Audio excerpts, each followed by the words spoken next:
시험의 유익, 고린도전서 10장 13절. 사람이 감당할 시험 밖에는 너희가 당한 것이 없나니. 시험이라는 단어는 이 세상에서 그 의미가 곡해되어 있습니다. 우리는 그 단어를 잘못 사용하기 쉽습니다.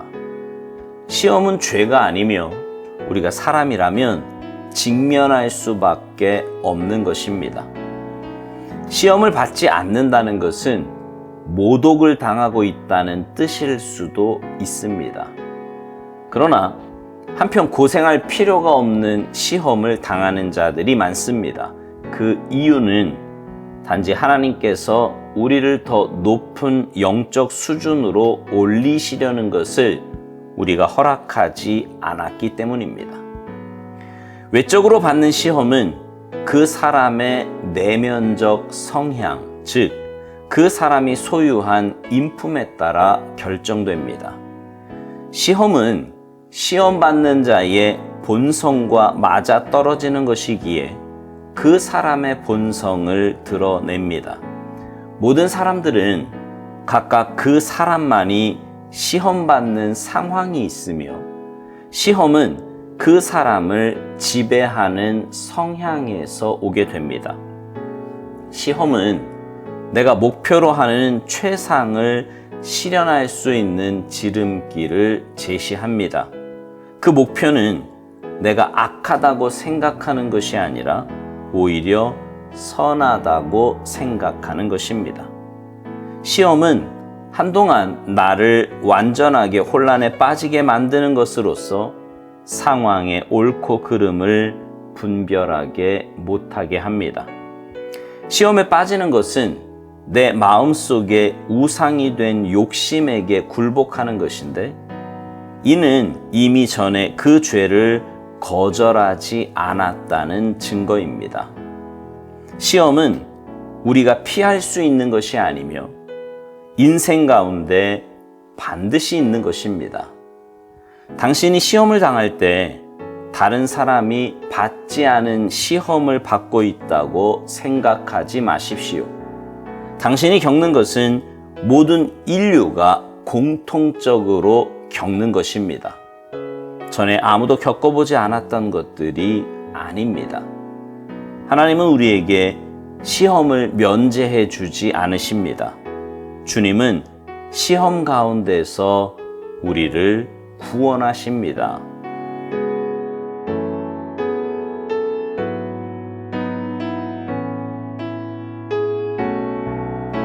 오늘 묵상의 제목은요, 시험의 유익입니다.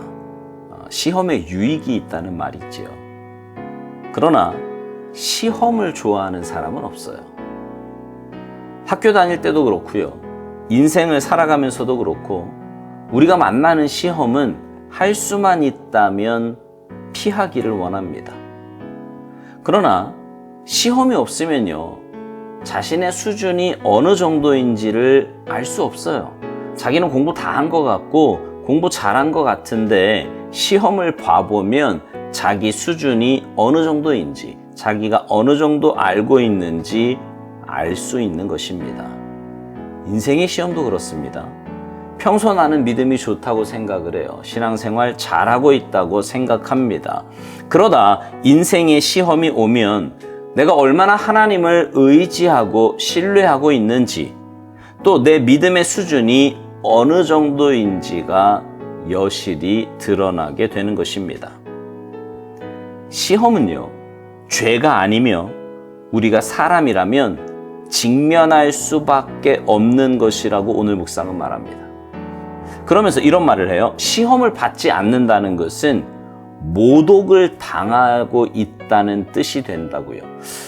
악한 원수 마귀는 우는 사자처럼 삼킬 자를 찾는다고 성경은 말씀합니다.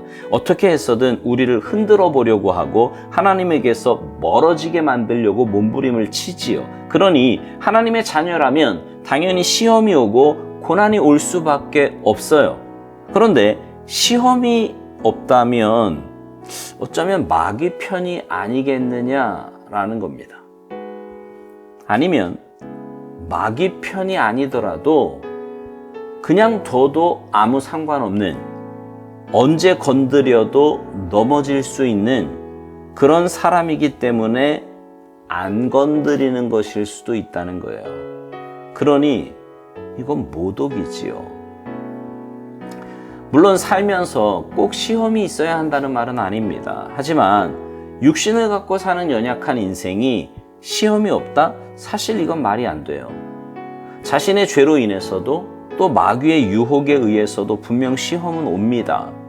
물론 모든 시험이 다 죄로 인한 것이거나 마귀의 유혹에 의한 것은 아니지요. 때로 하나님께서는 우리의 그릇을 넓히시고 믿음을 업그레이드 시키시고자 시험을 허락하실 때도 있습니다. 그때도 우리는 믿음의 자리를 지키고 가야 할 길을 걸어가면 그 시험이 오히려 우리를 성숙의 자리로 이끌어갈 것입니다. 외적으로 받는 시험은 그 사람의 내면적 성향, 즉 그 사람이 소유한 인품에 따라 결정된다고 오늘 묵상에서 말을 해요. 그러니까 시험은 시험 받는 자의 본성과 맞아떨어지는 것이기에 그 사람의 본성을 드러낸다고요. 그러니까 이 말은요, 평소 자신이 갖고 있는 성향이 시험을 불러온다는 말입니다. 성격이 급한 사람은 그 급한 성격 때문에 실수를 하고 잘못을 저지릅니다. 게으른 사람은 게으름으로 인해, 말이 급한 사람은 그 급한 말 때문에 이런저런 성향들이 삶에서 실수도 문제도 일으키게 됩니다. 그리고 그 실수와 문제들이 시험과 고난으로 다가오는 것이지요. 그래서 평소에 자신의 모습을 하나님 앞에서 점검하는 일이 굉장히 중요합니다. 그리고 가까운 식구나 친구 혹은 리더에게 자신의 성향에 대해 점검하는 것도 필요합니다.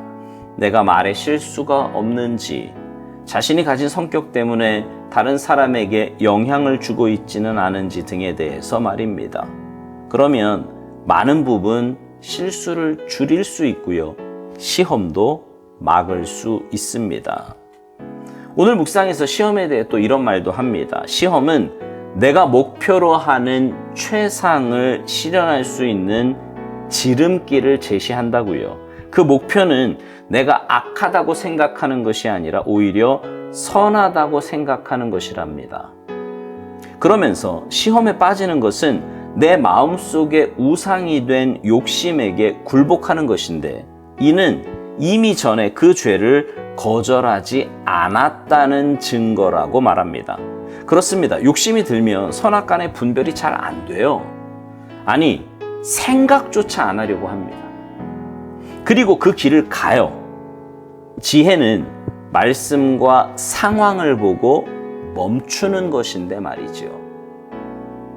그렇게 욕심으로 선택하면 결국 그 대가를 치르게 되고 시험을 통해 정신을 차리게 되는 것입니다. 그러니 시험이 유익이지요. 우리를 영적인 삶으로 돌이키게 만드니 말입니다.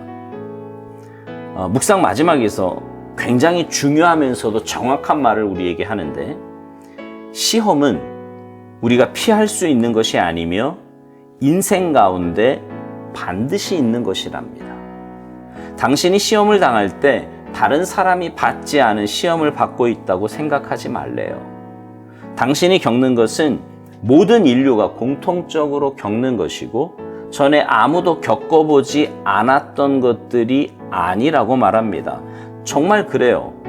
시험에 들면 나만 힘든 것 같고 나만 이런 일 겪는 것 같습니다.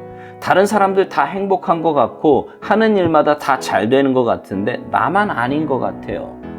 그러나 아니에요. 다 힘듭니다.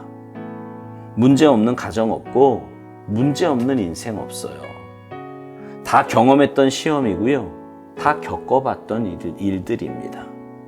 단지 얼마나 말씀과 기도로 그리고 믿음으로 이기느냐, 아니면 그 시험 속에서 허우적거리느냐, 그 차이가 날 뿐입니다.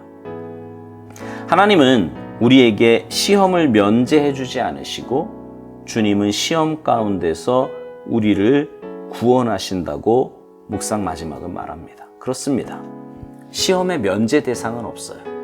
그렇다고 우리를 시험 가운데 주님이 방치해 두지 않으십니다.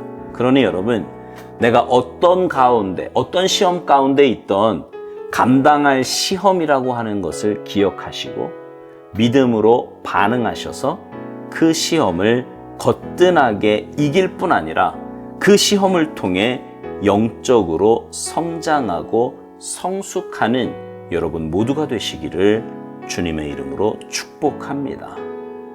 아멘.